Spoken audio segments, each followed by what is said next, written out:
Okay, we begin recording, and this is our Zoom conference where we take a look at our 8 standards and competencies. Okay. Okay, standard 1 was strategic leadership, and it states that in the summary it says school executives will create conditions that result in strategically re-imaging the school's vision, mission, and goals in the 21st century. And basically what I gathered from this is that if you work within your SIT team, you can be part of re-imaging the school, and you can talk about your school's vision statement and the mission, and based on the data, where you want the school to go from there. Okay. What did you take from it?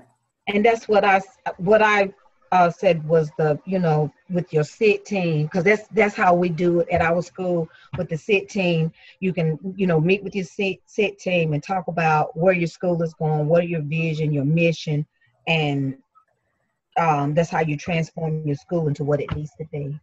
Yeah, and I know every summer they have a SIT retreat. Okay. Where you meet for like one whole day and you discuss everything you want to improve with the school. And I think that's where the action plan is actually developed for the school year. Okay. And that's how y'all do it?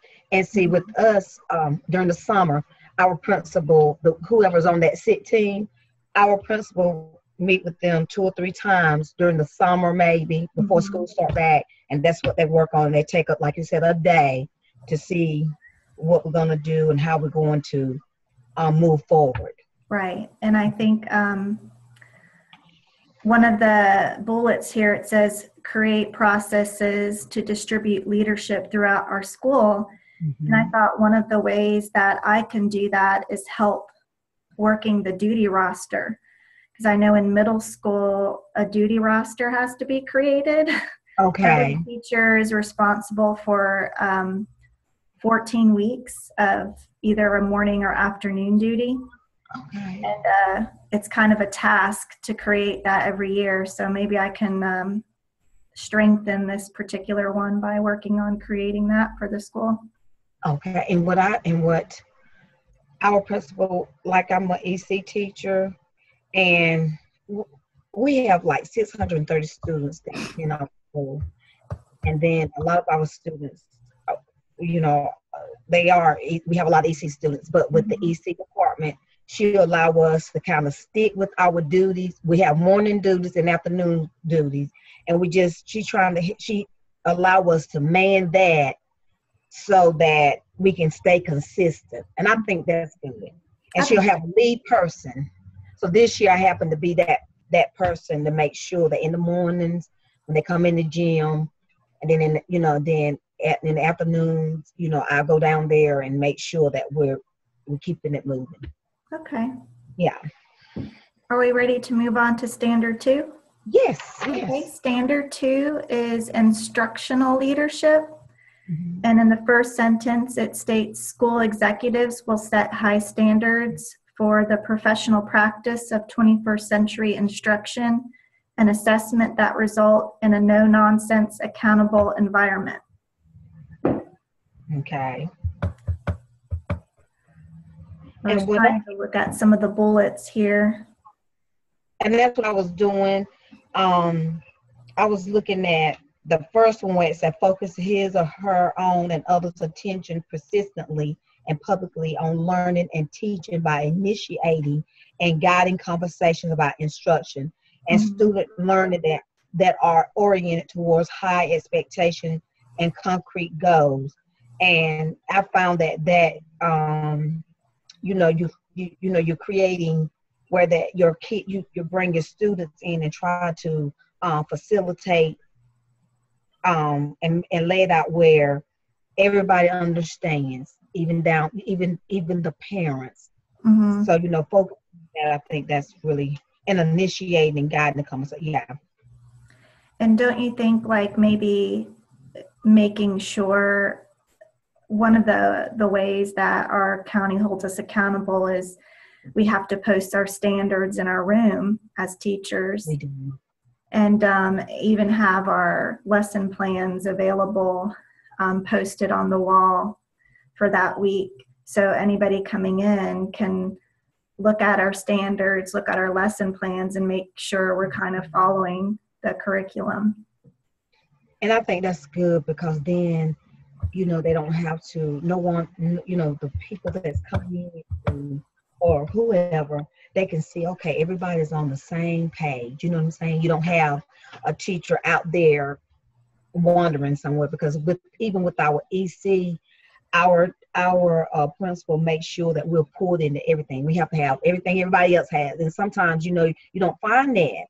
And with us, what we do, we have a notebook.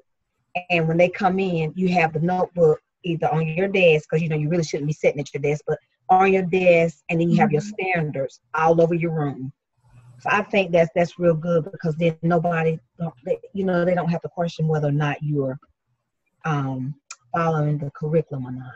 And I think one of the things I mentioned in our video earlier that we did together was our principal keeps track of our SMA scores by having meetings with us, and she can go over our test data. And this happens like every 4 weeks or so. Everybody must be doing that, because our principal does the same thing, but she comes on PLC when we have our PLC meetings on Thursdays. She comes in and she have all her stuff, and she goes through all the information, and she let everybody know where everybody is, even EC. And I think that's good, because then okay, this is what is expected. And I had when I worked in elementary. One of the requirements that every time we met with our PLC, we had to fill out a form that stated what objective we were working on for the next week, what strategies we were using, and so forth.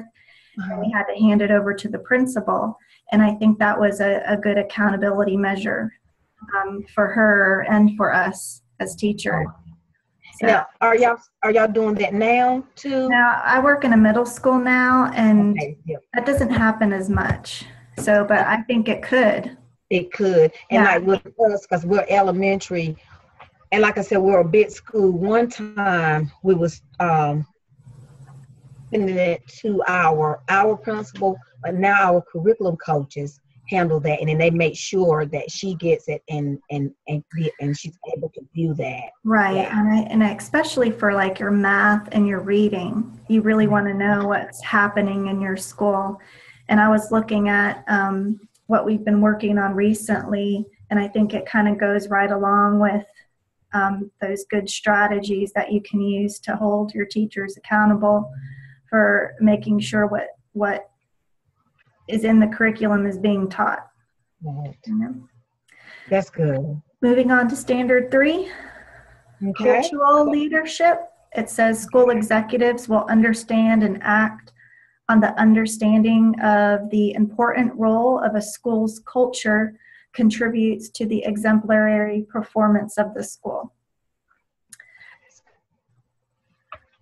Now, I looked at this a little differently than my team members, because when I think of a school's culture, I think about like your school as a melting pot, and you have to look at what the community is like that is coming into your school and how they view education.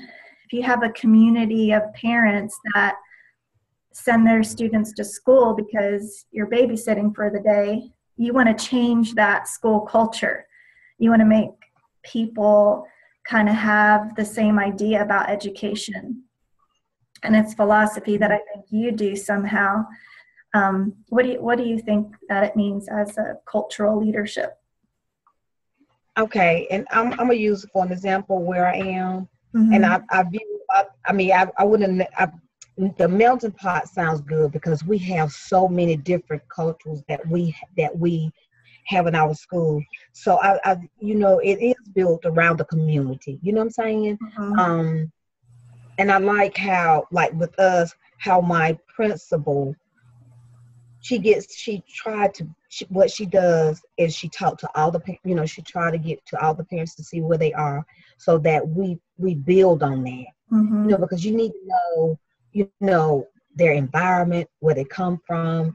It's so much the economics part of it, why this Exactly. child, yeah. And see, that's how I view it, because I don't know about you, but I know with what I have experienced, you have so many teachers that don't really understand, um, or they're not, they're disconnected to the cultural part of it. You know what I mean? Where you may have a child that comes in and maybe they're come from a single parent home, and they may not have like a coat that, because Mm-hmm. we wear uniforms.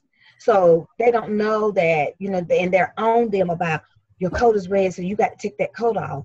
Well, the child, he's not, or she's not, she can't help the situation they come Mm-hmm. from. Little things like that, to me, I don't make a big deal out of it, or the color of their socks. And that's very important, because you got to know, that's when you have to connect and find Mm-hmm. out, learn your students, see what's going on with them, and where they come from. And we have the same in our school, the same thing. We're a uniform school, and there's just certain things you can't be picky about because you don't know that could be the only pair of socks that they have. And you Yes. can't control what color socks they have if their mom says, that's all I'm going to give you and you're going to wear it, you know? And you know what? It can upset their day too. You know what I'm saying? It upsets their day, because they don't understand. Well, this is all I have, or maybe mom didn't have access to a washing machine, especially if they're living in poverty. Right. And It I makes a think difference. our biggest thing too is, we have a lot of after school activities and clubs that the kids could participate in, but the students we really want to participate in them can't because they're bus riders and there's no transportation for them.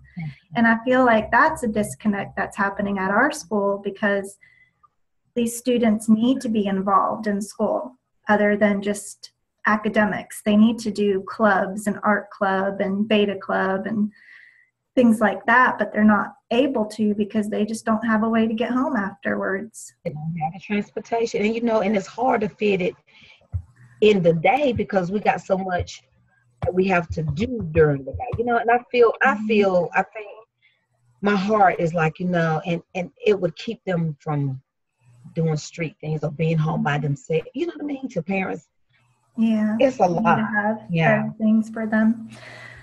Okay, moving on to standard 4, it says the human resource leadership.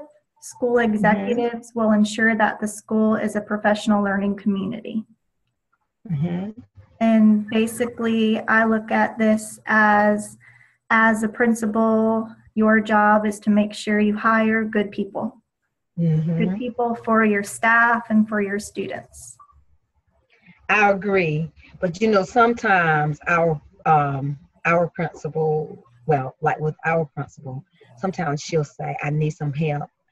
When she was trying to hire someone for my classroom a year ago, Mm-hmm. she brought me in and allowed me to be in the hiring process. I could, because she may miss something where I can say, she's a good fit for my room, or he's a good fit, or no, I think we need to go this way, or we need to do some more, looking at some more candidates for the position. Yeah. That's very important, because that person has got to fit. And I think that's important too, because that's going back to looking at that cultural leadership almost, I think, where you have to pick people that are going to work for your school. And it's not it's almost like you're stereotyping, but you're trying to do what's best for your students and who your students I was going to say, you got to think about the needs of the students. Mm-hmm. They're going to respond to. Right. So you know what your school needs, I think. And I think my principal does a really good job about who she hires, because our staff is just amazing at our school. And I've been to Okay. some schools where it seems like every teacher is the same. You know, it's like they pick the same Yes. person. And you know what I can say is, my principal is very good, and she's very into, you know what I'm saying? She's very diverse. She's transformation. You know, she's one of those transformational leaders. Mhm. Uh, but I like how she, you know, with EC, with us, she will allow us. She does pull us in. Like when I needed a teacher assistant for my classroom, and how she allowed me to, you know, she was concerned about what the needs in my classroom was. So Yeah, that lets me, you know, she's very concerned, and she's very connected to, you know, anybody can't come in that classroom. It's got that's to be a good. person that I did. hope I would be like that. I hope, I hope I do too.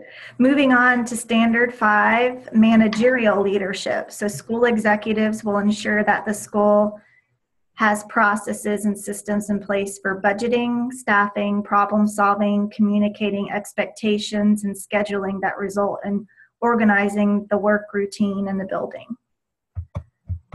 Okay. I look at this as any job as a manager. You know, you go into Burger King and you have a manager there. I worked at Mm-hmm. Ross, you know, for a while. There was a manager there. So it's, you know, as a principal, you also have to be the manager of the school. And one thing I didn't even think about until this year, when our principal was coming into a meeting with us talking about budget. And I didn't really realize that she has to budget. She has a budget for her school, and she has to work within that budget, even with her teachers that she has. So So you know you that's have, huh? so you know what, as a principal, you have to deal with a lot of aspects of it, because we're a Title I school. So she's Mhm. got funds from the federal, you know, from the federal government. Then she's got to do it with the state level. I mean, to me, That's that's even a lot. more work. Yes, Mhm. yes. That's a lot of work. So you have Okay. money coming in from places and you have to use it. And I know I worked at a Title I school a long time ago, and that was one of the major concerns, is making sure you did use the money, because if you weren't Because using you know it, they would take it away. that would take it away, and then if you Mhm. didn't use it right, you Yeah. could get in some big trouble. You know, so I know that's got to be very um, scary sometimes, don't you think? Yeah. With the, you know, handling the money. Yeah. Okay. Another aspect of that type of leadership, it goes along with establishing and enforcing rules. And I think we have a big problem at our school with that. You know, rules with Okay. student and staff. That one of the teachers brought up a good point at one of our SIT meetings, is that when you have too many rules, um, there's too many chances where you're not going to follow through with that rule. And, you know, Okay. dealing with middle school students, you have to. Otherwise, they're just going to take that rule and roll with it. Um, Even our dress code, for example, it's a big headache all the time because students want to bend the rules, and if we just stick Mm. with it and say, nope, you know, you're in violation of the dress code, this is your consequence, I think we would have less people violating it. But there's just certain teachers, you know, that are more flexible than others when it comes to certain rules, and it's just tough. It's tough. And you know, and that's where consistency, you got to be consistent across the board. You know, Yeah, you can't you know, you can't say, okay, this works for this one and this. You can't do it that way. because I know I mean, our you got principal now, and I love her to death, and I hate saying this because I feel like I'm talking about her, but you know, one day she'll enforce this rule, and then the next day, the same rule, she'll be more flexible with it. And it's just and like, well, yesterday that happened, and you did this, and I think you know what, I think we all experience that though. And it's not talking about, but I think we all experience, and I think sometimes is it's the way they're feeling. You know what I mean? You yes. know, okay. My I mean, I thing hate is this. just going by the book. I had this great principal one time, and she was very strict, but she was by the book. And anytime a problem came up, she would look in that rule book, find the rule, and say, well, it states this, so this is what we have to do. And this is what the consequence of this is. Yeah. And I guess, as good leaders, you do really have to stick to the book. You know what I'm saying? I know sometimes you try to look at the families and what their situations are, but when we have a book or guidelines to go by, we need to stick by that. Yep. Because you get messages when you don't, and it can become a mess. And the kids in middle school, they know, and they talk with each other. So they know when one person gets off doing something, the other person's going to try it just to see if they get off. And if they don't, well, they're going to say so-and-so got off. Then they bring the parents in. I don't know. I have some irate parents sometimes, and they was like, well, such and such say this, that kind of thing. Right. Standard 6 is external development leadership. A school executive will design structures and processes that result in community engagement, support, and ownership. You know what? That's when you bring the community in and allow them to see what's going on, and to when you bring them in and engage them, then they feel like, they feel a part of. That's what. Okay, you feel a part of, and I think it makes it, with the students, as the school become more successful because you involving the parents, the community, and it gives them, they feel empowered. They don't feel left out, or like we make all the rules, or the principal make all the rules, or the SIT team make all the rules. You given that opportunity to engage and have an input in. Yeah. Like even in elementary school, when you have like daddy donut day and mommy tea, or whatever, you bring grandparents to lunch. I mean, those are ways, I think, to involve the community. And we don't do as much of that in middle and high school, but I think they should, because it's such a tough age. I think so, because, with middle and high school, somewhere they lose that connection. And when they get to high school, it's like the parent involvement kind of, do I want to say disappear, or just kind of fade out some? But that's when they really, really need you. Yeah. The parents and the community. Yeah. And I don't know, middle school is kind of, that's a different. You get two kinds of parents. You get the parents that want to say, oh, well, I just want to leave my kids so they can gain responsibility. And, I understand that, but that doesn't mean you have to be a total ghost when it comes to school.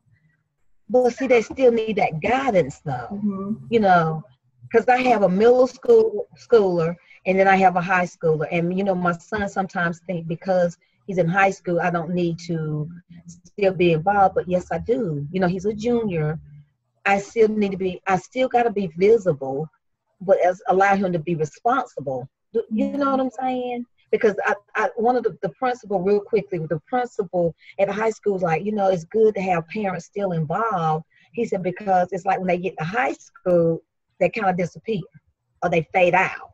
And how in elementary school you get newsletters, whether it's a school newsletter or a teacher one, they don't offer that in middle school. And I think they should, at least a monthly newsletter, just to so we'll know a monthly newsletter that could just go over accomplishments that are happening in the school, or that, and then offers a calendar of events just to keep the parents more informed, because we do things online like the school website has information, but parents don't always go on there and look.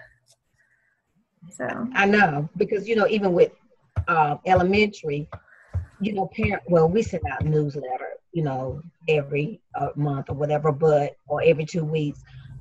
But a lot of them are saying we don't have computers, or I don't have access to one. Yeah, so, it's funny that even though we're supposed to be all about technology, we still have parents that don't want to use it. You're right, and some of them don't know how.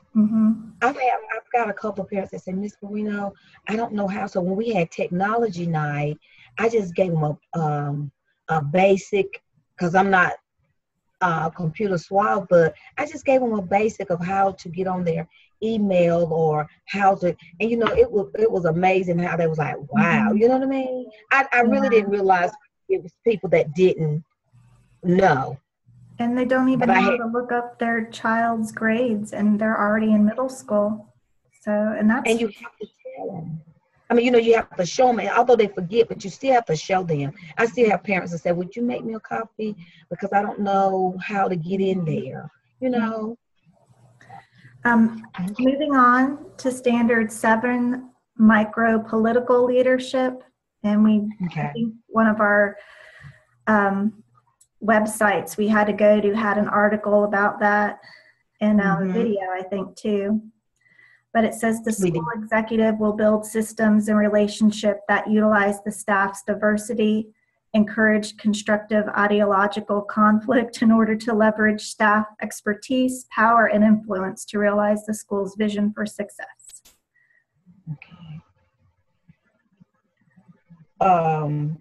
I think that's when I was kind of iffy about that one, but then I thought that it gives you, shows the awareness of what you know about the school. You know what I mean? Like all the little things that happen, I always think like micro, that, Small. as a principal, you can't be aware of everything. So you have Yeah. to use the staff that you have to help you out, right?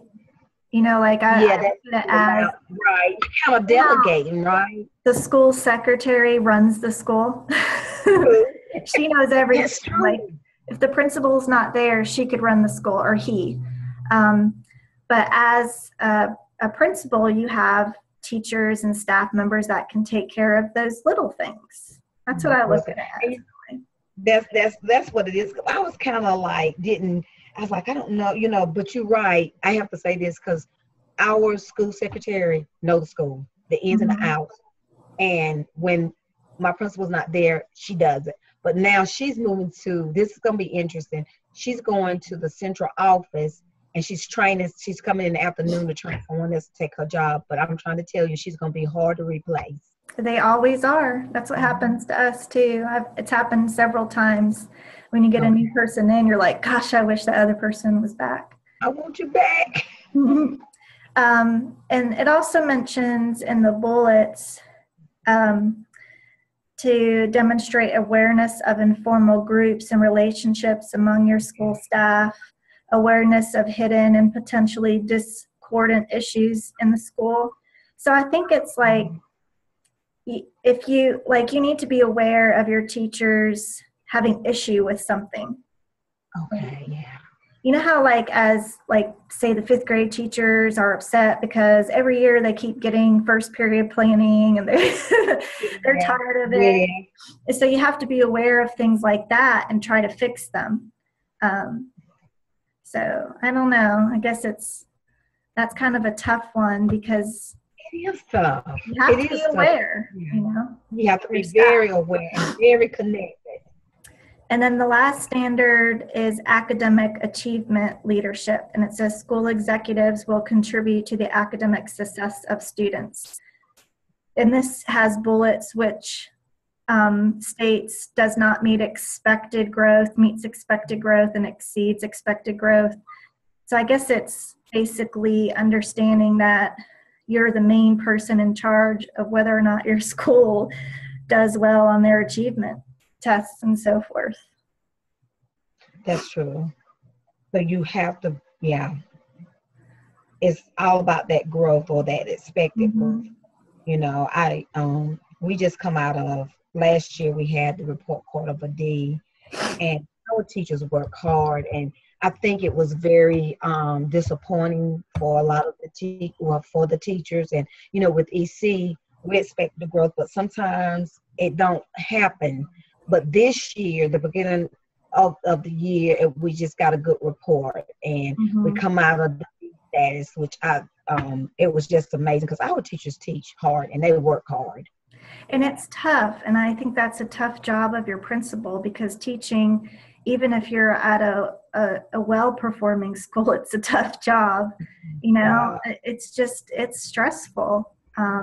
It's a hard job. And when you add, you know, not doing well on an achievement test, and when you've been working all year towards it, it's disheartening. And as a principal, gosh, you really have to, you can't be mad at your teachers because you know how hard they work. You have to get them to not feel bad and to pump them up, I guess, you know. Make them, just kind of give them some praise because they work hard. Mm-hmm. But in our PLC meeting today, our fourth grade, because I sit in with the fourth grade because I have mostly fourth graders, Mm-hmm. and the teachers was already, they have done their yearly plan, the next semester planning or whatever, because the 9 weeks about to end or beginning of the, and they were saying what we're going to do, Jesus, and their mind is already set on what we're going to do because we don't see what we're going to get a review in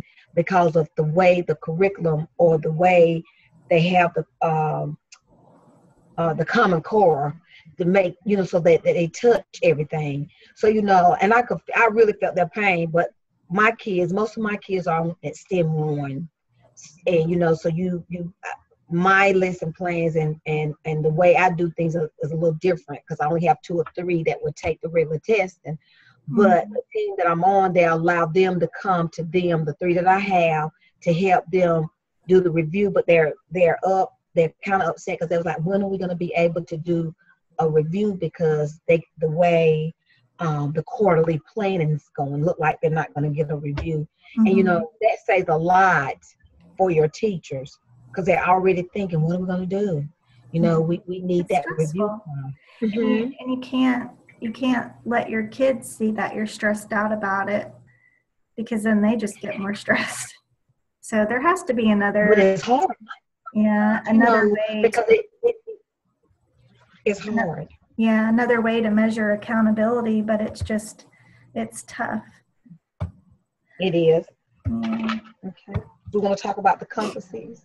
Sure. I'm gonna tell you the 3 that I'm gonna work on, but let me put this on because my family getting ready to come in. Yeah.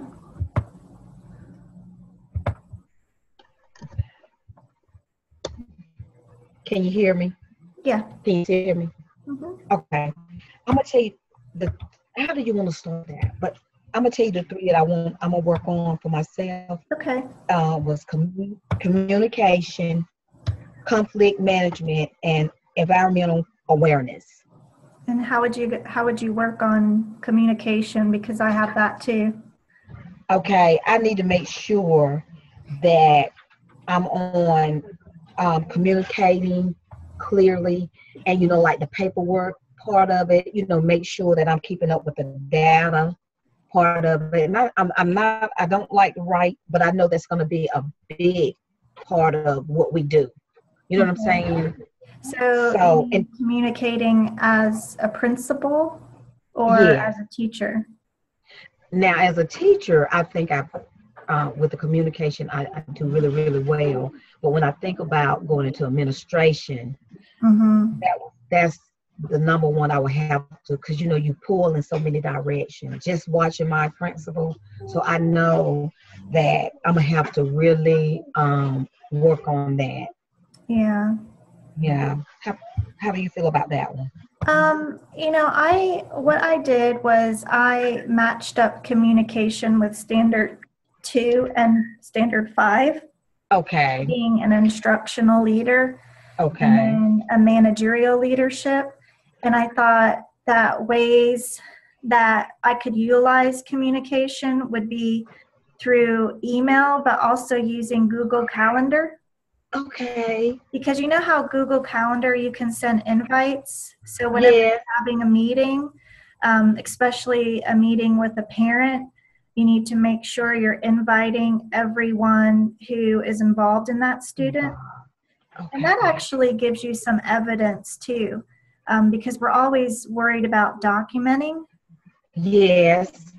And email is probably the best form of documentation. A lot of times when I'm communicating with parents, I like to communicate through email just so I have that documentation.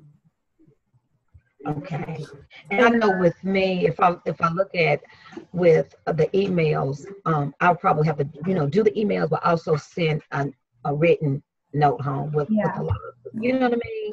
Well, I have over 100 students, so it's always easier To do email. Yeah. What was the other standard or the? My other standard was conflict management. Like resolving confrontations, because sometimes you don't like I look at myself as a very peaceful person, but then confrontation, you're gonna have to deal with them. So how, on a positive note, how will I deal with that? Especially when disagreements and the complaints. Yeah, because you can get some irate parents. Right, and this is something I just recently learned. I was interning as principal for the day. Okay. And I was able to meet with my principal supervisor, and he sat with me and he gave me an instance where he had a parent that was just irate. He couldn't put a word in. And he says sometimes you just have to let them talk. Let them talk and just listen, and don't take anything personal, because sometimes you're just a sounding board. And you just have to let them get through. And then finally at the end, okay, ma'am or sir, what do you want me to do for you? Because they tell you all this stuff, but it's like, okay, what do you want me to do for you now? What is it that I can do? So he was a really neat person. I was really interested in what he had to say. And what was your third? And my third one was environmental awareness, being aware of, just knowing my policies, my practices of the school, and the issues of the school.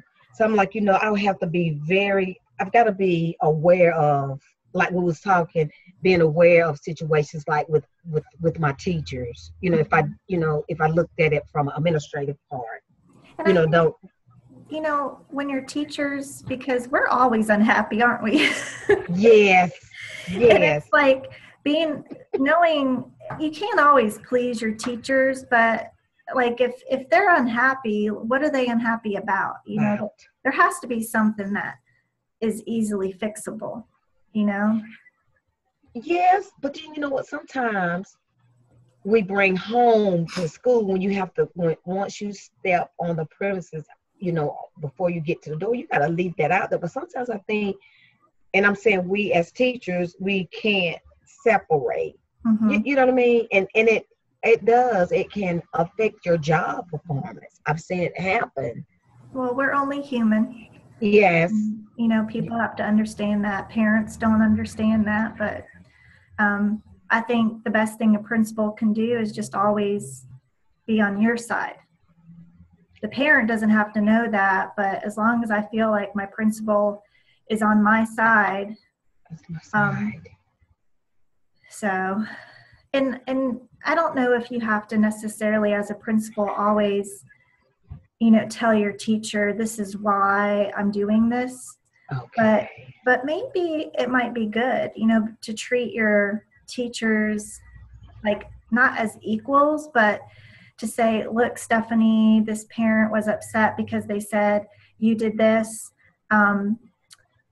This is how I'm going to handle it or how would you want me to handle it? Something like that, because it's just, I was just making a comment on somebody's discussion board, how sometimes parents will go over you and go straight to the principal when they have an issue.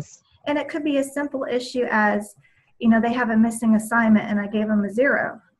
Well, my policy is just make it up and hand it to me. Right. But then the principal gets involved. Why do they have a 0? It's just like, I can't deal with this, Yes. Because, it happens, because I know it happened to me, but my principal always redirect them back to have you spoken with the teacher? Did you see what Miss Marina, how did she feel about it? Did you speak with her? And if they say no, I'll call you. She said, well, I think you need to speak to Miss Marina and see what, Mm-hmm. And that's a good thing. That's a good Right, thing. because then that actually shows the parent too, what you were saying shows the parent that the principal trusts in the teacher enough to let the teacher handle it. That's true. And then, and I was thinking too, how sometimes, we make decisions and sometimes we don't always make the right, we make the best judgment that we can, but then, I think key is staying professional.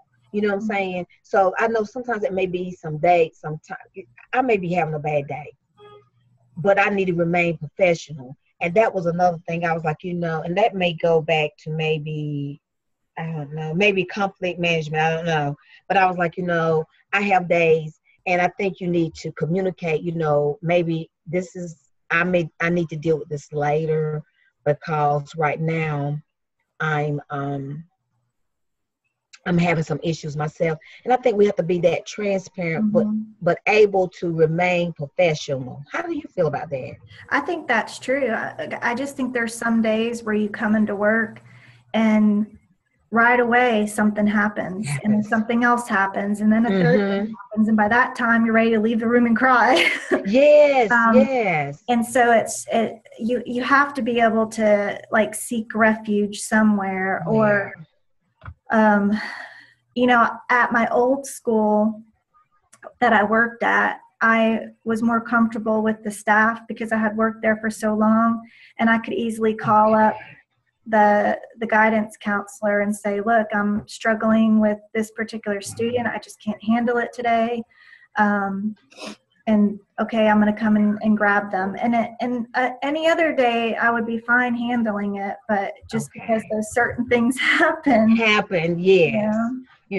Because, just looking at the standards and a lot, I realized, becoming a principal, assistant principal, or in, administration, you have to balance it out. You can't somehow have to balance it out. And I'm like, Lord, I need to be able to remain, balance things out. And I think remain. Don't talk as much. Like we as teachers, I think you really have to be a listener, like a lawyer. You just listen. And you don't make any decision right away. You listen and say, well, I'm going to think about this and I will come to my conclusion. And I'll get back with tomorrow, because there's no rush. I don't think there ever should be a rush when it comes to decision making. And I've seen so many things happen, too quickly. And it might have been the wrong decision because, just like with your children, you don't want to spank them when you're angry because that's why you're spanking them. And you don't want to make a decision because you're angry at that moment, because then it wouldn't be the right decision. So I think my best thing that I have gotten is it's almost like you're a lawyer. You just have to listen. Ask questions, but don't make decisions right away. Just kind of wait it. Yeah. That's good though. I didn't think about it that way, but that's good. Just take your time and think it over, let it, and be a good listener. And you have to be a good listener to be in administration, you know what I'm saying? Because you hit from so many angles and you deal with so many different personalities. And teachers, I mean, you're getting conflicts every day. You're getting conflicts from students, conflicts from parents, which we're used to as teachers, but then add to that teacher conflicts that you're going to have to deal with. That we have to deal with. So that's going to be new for us, I think. It is. And I guess my thing, I've been thinking, once I'm like, I just don't want to, how sometimes we can stereotype and you judge. And I'm like, when you become that administrator, you have to put a lot of things aside because you don't want to judge the book by its cover, because it may not even be what it appeared to be. You know what I'm saying? You have to dig a little deeper. So I guess too, that's where the listening come in. And you can't hurt anybody's feelings. Right. Yes. Yeah. But you got to be transparent. You know, you got to be real about things that's going on, because like with my principal, I do know this, and she does this. She's very transparent. You know, if there's an issue, if she's got calls, she bring it in the office, she talked to you, and she said, now, you know, this is what's going on, and this is what the parents said. And, you know, then she may give you what, you know, what she think, you know, and then she'll say, but you let me know, you give me some feedback. You know, she give you that time to think about it. And then she said, and if not, she said, you know, that I have your back, but I need for you to do your part. Right. I need you to be the professional, you know, so. You know, kind of that's part of being a leader, right? It is. It's leading our teachers to make that right decision, even if they're wrong, not necessarily telling them they're wrong, but showing them how they can do the right thing. Yes. Guiding, yes. All right. Okay, well, I'm going to go ahead and stop the recording.